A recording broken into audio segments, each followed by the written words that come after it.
잘 안 보이죠? 이것도 약간 문제가 있긴 해요. 고개를 한번 들어볼까요, 이렇게요? 네, 잘 안 보이긴 하지만 여러분 반갑습니다. 사실 이제 충청권 대전에도 일찍 한번 와보고 싶었는데 저로서는 약간 늦게 아쉽게 오게 됐습니다. 저는 이제 대한민국의 앞으로 발전 방향이라고 한다면 수도권 일극이 아니라 전국이 골고루 함께 발전하는 그런 나라가 되어야 된다라고 생각합니다.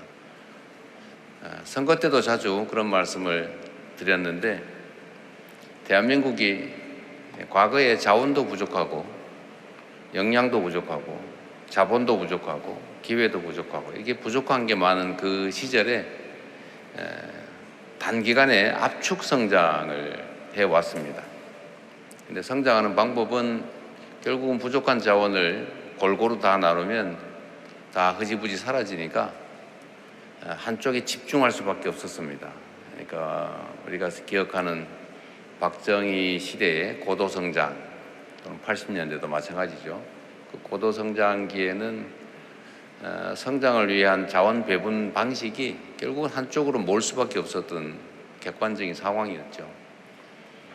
그래서 당시에는 지역으로 본다면 다 서울, 당시는 서울이죠. 서울로 집중했죠. 또 기업으로 본다면 골고루 기회를 주는 게 아니라 몇몇 기업을 골라가지고 집중적으로 육성했습니다.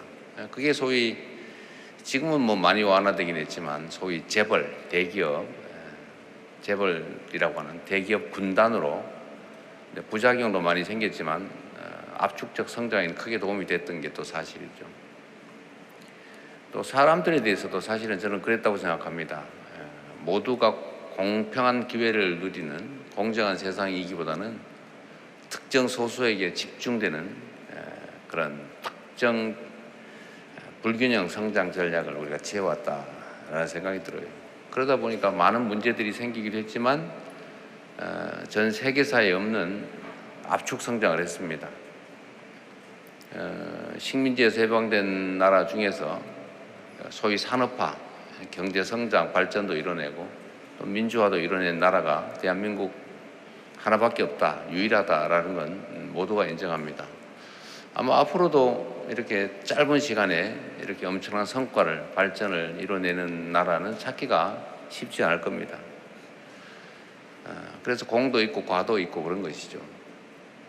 그런데 어쨌든 그건 과거의 역사고 또 지나온 길인데 지금 와서 상황을 다시 한번 체크를 해보면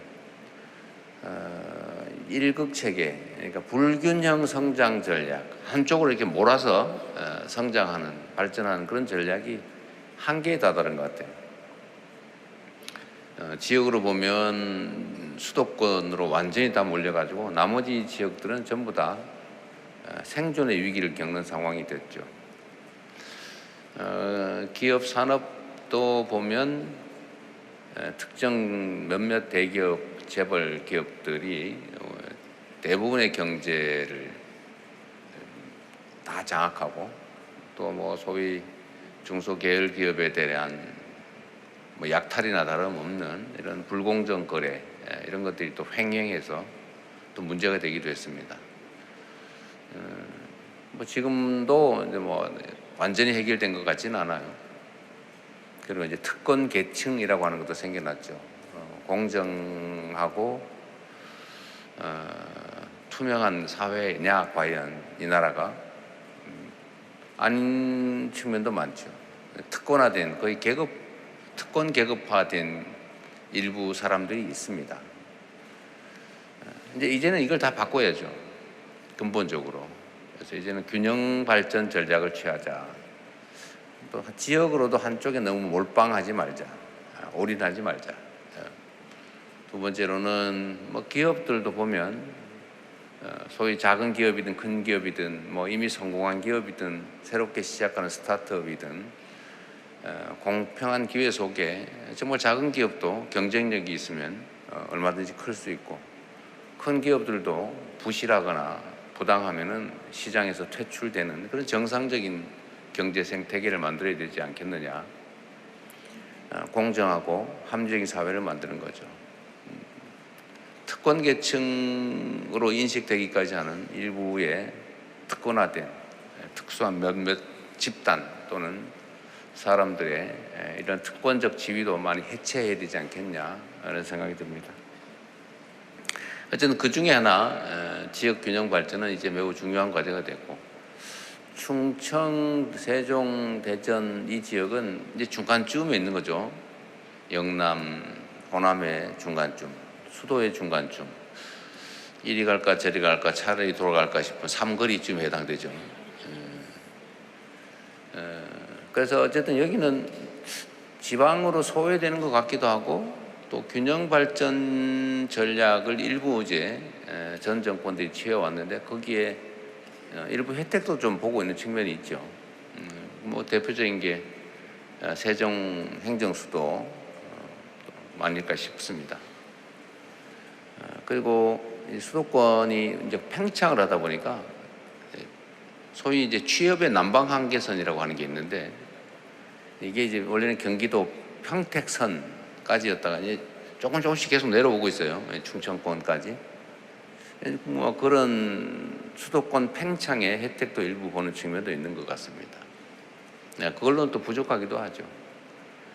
그래서 지역 균형 발전이라고 하는 측면에서 그 중간쯤에 있는 우리 충청에 계신 우리 대한민국 주권자 여러분들의 좀 허심탄회한 다양한 말씀도 한번 들어보고 싶습니다.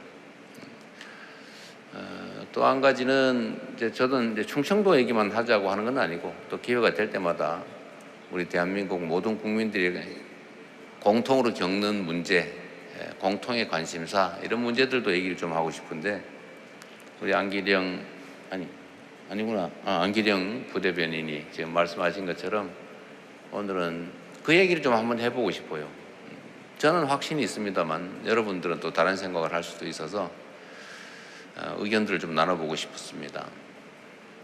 말씀하신 것처럼 우리가 이제 장기 연체 채무를 탕감을 해주자고 했더니 이거 도덕적 해이를 불러오는 거 아니냐. 그러면 누가 갚겠냐. 나도 앞으로 안 갚을래. 뭐 이런 얘기 하면서 이거 문제 있다라는 주장도 있어요. 근데 거기에 여론조사상으로 보면 동의하는 국민이 더 많으신 것 같습니다. 그러니까 탕감해주지 말자. 왜 해주냐? 똑같이 해서 끝까지 쫓아다니면서 갚든지 못 갚으면 죽을 때까지 계속 빚쟁이 만들자. 뭐 이런 입장도 있어요. 나는 열심히 갚았는데 왜? 그런데 그런 문제에 대한 토론들을 한번 해봅시다. 라는 것이고요. 또 하나는 여기 대전은 과학 중심 도시 아니겠어요? 아마도 대한민국에서 R&D와 관계된 그 취업 인구가 가장 많지 않을까 싶어요. 그리고 전에 황당무계한 R&D 예산 대규모 삭감에 직접 폭격을 맞은 지역이기도 하죠.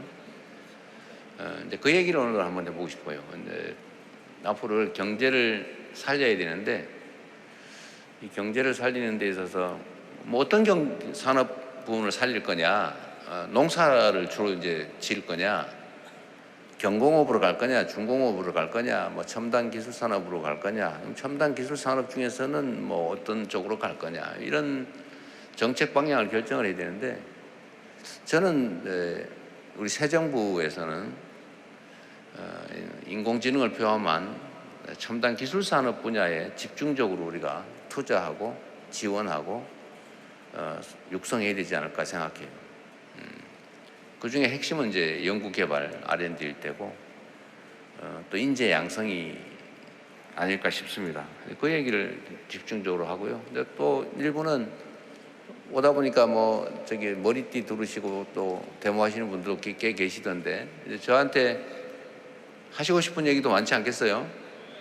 근데 그런 얘기도 한번 들어볼 텐데, 오늘 꽤 많은 인원이 계셔서 다 말씀을 듣기는 어려울 것 같고, 제가 메모지를 꼭 나눠드리라고 했는지 모르겠어요. 네, 나눠드렸고 필요하면 다 메모지를 해서 주시면 제가 직접 다 검토하지 못해도 우리 또 참모들이든 아니면 담당 공무원이든 다 검토해서 가능한 방법을 찾아서 회신을 해드리도록 하겠습니다. 말을 하다 보니까 너무 길어지고 있군요. 지금부터는 여러분들의 말씀, 의견을 듣는 거죠. 오늘 이 자리에서 뭐 결판 뭐 정리할 수 있는 건 좀 정리를 하고 결정할 수 있는 건 결정할 텐데, 그렇지 않더라도 어쨌든 자유롭게 의견을 좀 말씀하시면 저희가 다 기록해서 검토하도록 하겠습니다. 우선은 뭐 정해진 순서가 있나요? 네, 약간의 정해진 건 있습니다. 조금 약간의 네, 열어놓고 정해진 대로 진행을 하시죠. 네. 하지만 약간의 정해진 건 있고요. 저희가 사전에 행사장 입구에 메모지 준비해 드렸습니다. 그래서 대통령님께 바라는 의견 받았고요. 꼼꼼하게 검토해서 가급적 답변 드릴 수 있도록 하겠습니다.